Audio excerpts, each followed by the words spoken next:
মিশ্র বাবু আছেন নাকি? মিশ্র বাবু প্রভু বসেন বসেন বসেন ঠিক আছে প্রভু বসেন প্রভু ঠিক আছে ঠিক আছে হরে হরি বল প্রণাম দেব প্রভুকে প্রণাম করুন। ঠিক আছে প্রভু আপনি ভালো আছেন? হ্যাঁ ভালো আছি, তোমরা কেমন আছো? হ্যাঁ ভালো আছি। বাবা বাবা তুমি কোথায়? প্রভু এসেছেন তো আমাদের বাসায়, দেখেন তো। প্রভু এসেছেন, প্রভু এসেছেন। প্রভু হ্যাঁ প্রণাম করুন প্রভুকে। প্রভুকে প্রণাম করব। হ্যাঁ প্রণাম করুন। ঠিক আছে ঠিক আছে ঠিক আছে মিশ্র বাবু ঠিক আছে প্রণাম করেছি। আমার প্রণাম এবার করতে হয় না তো? ঠিক আছে সমস্যা নেই। তো মিশ্র বাবু আপনি কেমন আছেন? হ্যাঁ প্রভু ভালো আছি। তো আমি ভেবেছিলাম, আমি ছোট থেকে দেখছি আপনাকে, আপনি অনেক পরিশ্রম করেন। তো আমি এবার চিন্তা করলাম আপনাকে নিয়ে এবার আমরা পুরীতে যাব। পুরী পরিক্রমা করার জন্য আমি চিন্তা করেছি, আপনার ছেলের সাথে কথাবার্তা হয়েছে। তো আমরা চেয়েছি আপনাকে এবার তীর্থে নিয়ে যাওয়ার জন্য। তো আমি আপনাকে একটা কথা সাফ সাফ বলে রাখি, বলুন বলুন। আমার ছেলেদের সঙ্গে আপনার কি কথা হয়েছে সেটা আমি জানি না, কিন্তু আমি তীর্থে গিয়ে একটি টাকাও খরচ করতে পারবো না। আমার এত কষ্টের টাকা, ওর মা মারা যাওয়ার পরে দুইটা ছেলে রেখে গেছে, আর আমি কত কষ্ট করে ওদেরকে বড় করেছি, এখন আমি আর খরচ করতে পারবো না। না না মিশ্র বাবু শুনুন শুনুন, আপনাকে কোনো টাকা দিতে হবে না। তো আমি আপনার সকল খরচ আমি বেয়ার করব, আপনি নিয়ে চিন্তা করবেন না, ঠিক আছে? তাই নাকি? হ্যাঁ তাহলে যাওয়া যায়। তাহলে আমরা কি বেরিয়ে পড়বো? প্রভু রাস্তায় কি মুড়ি খেতে দিন? হ্যাঁ হ্যাঁ হ্যাঁ এটা ব্যবস্থা আমরা করবো, এটা নিয়ে চিন্তা করবেন না আপনি। আমরা আপনার জন্য আরো কৃষ্ণ প্রসাদ আছে, অপ্রাকৃত কৃষ্ণ প্রসাদ। হ্যাঁ আপনার খাওয়ার জন্য কোনো চিন্তা করতে হবে না। তাহলে আমরা মনে হয় আজকে বেরিয়ে গেলে ভালো হয়। হ্যাঁ দাদা ব্যাগটা কোথায় বাবা? গুছিয়ে রেখেছো তো? হ্যাঁ বাবার ব্যাগটা দাও। চলো বাবা খুব সাবধানে থাকবে, ঠিক আছে বাবা? আসুন।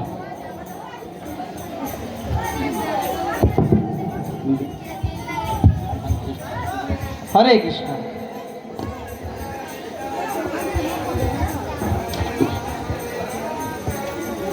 হ্যাঁ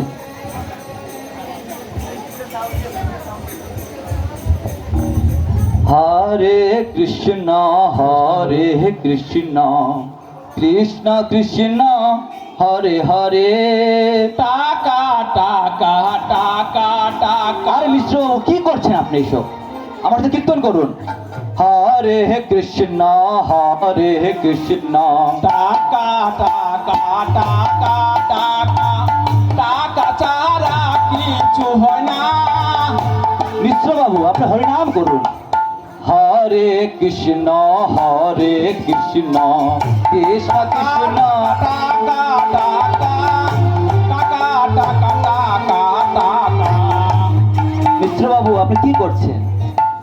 আসুন এদিকে আসুন। দেখুন আমরা এখন পুরীতে চলে এসেছি। আমরা ওই দেখুন এটা হচ্ছে পুরী, ঠিক আছে? পুরী ধাম। এরপর আমরা এখান থেকে আস্তে আস্তে আমরা বেরোবো, ঠিক আছে? তো আপনি চলুন আমরা একটু ঘুরি, আসুন। প্রভু প্রভু প্রভু এটা কি প্রভু? এটা হচ্ছে স্বর্গদ্বার। এখানে কি হচ্ছে প্রভু? এখানে মরা পুরা হয়। কতগুলো পুরা হয় প্রভু? এখানে 10টা চুলা আছে এবং এখানে 24 ঘন্টাই এখানে মরা পোড়া হয়। এখানে 10টা চুলা? হ্যাঁ 10টা চুলা, 24 ঘন্টাই এখানে মরা পোড়া হয়। আচ্ছা মিশ্রবাবু তাহলে চলুন আমরা একটু মহাতীর্থে গিয়ে স্নান করে আসি। না না আমি না যাবো না, আপনি চান করে আসুন, আমি পরে যাব। ঠিক আছে তা আমি স্নান করে আসি, আপনি বসুন এখানে।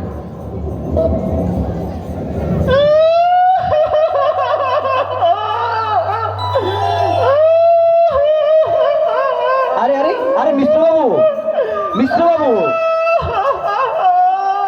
কি হয়েছে? এই যে মিশ্রবাবু কি হয়েছে? কাঁদছেন কেন আপনি? আপনি কান্না করছেন কেন? কি হয়েছে? কি হয়েছে বলুন তো, কি হয়েছে আপনার?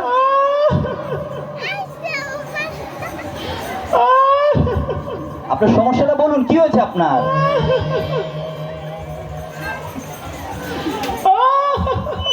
যাক ভালো হয়েছে, ভগবান তাহলে ওনাকে বুঝতে পেরেছেন, এই লাশ দেখে ওনার হৃদয়ে কিছু অনুশোচনা কাজ হয়েছে। আরে রাখেন আপনার অনুশোচনা। আমি ভাবতেছি এত বছর কাপড়ের ব্যবসা না করে যদি আমি এখানে লাকড়ির ব্যবসা করতাম, আমি অতদিনে কোটিপতি হয়ে যেতাম।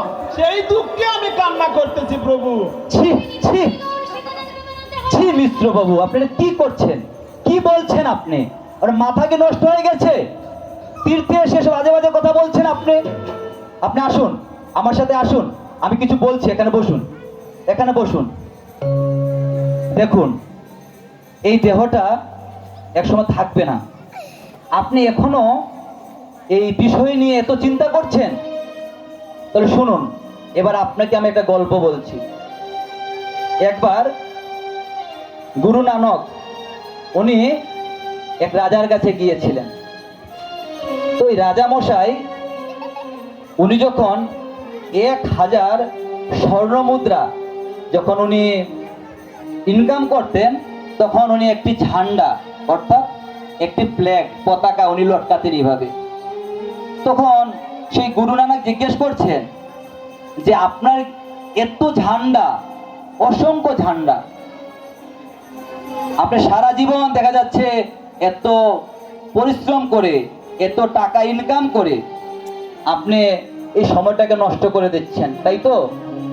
তো রাজামশাই, আমি আপনাকে একটি সুই দিব, আমি আপনাকে একটি সুই দেব, এই সুইটাকে আপনি রাখতে পারবেন?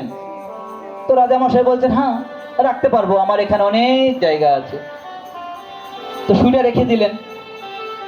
তো রাখার পর বলছেন, গুরুদেব আপনি কখন এটা নিবেন আবার? বলছেন, সেটা আমি সামনে জন্মে তোমার কাছ থেকে আবার নিয়ে যাব। তখন উনি বলছে, আচ্ছা ঠিক আছে। তারপর উনি রাজামশাই চিন্তা করছেন, আরে আরে গুরুদেব কি বলছেন আপনি? এটা আমি সামনে জন্মে কি করে আপনাকে এই সুইটা আমি আপনাকে ফেরত দিব? বলছে, কেন?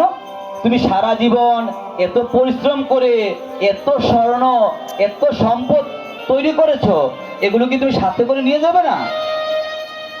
বলছেন, না না, আমি তো এগুলো এখান থেকে কিচ্ছু নিতে পারবো না। তার মানে আমি যে তোমাকে সুইটা দিয়েছিলাম সেটাও কি তুমি নিয়ে যেতে পারবে না? বলছেন, না না, সেটা তো নিয়ে যেতে পারবো না। আরে মূর্খ নাকি তুমি? তাহলে তুমি সারা জীবন কিসের জন্য তো পরিশ্রম করছো? তখন সেই রাজা মজাই বুঝতে পারলো তার জীবনের উদ্দেশ্য। আপনি কি এখনো বুঝতে পারছেন না?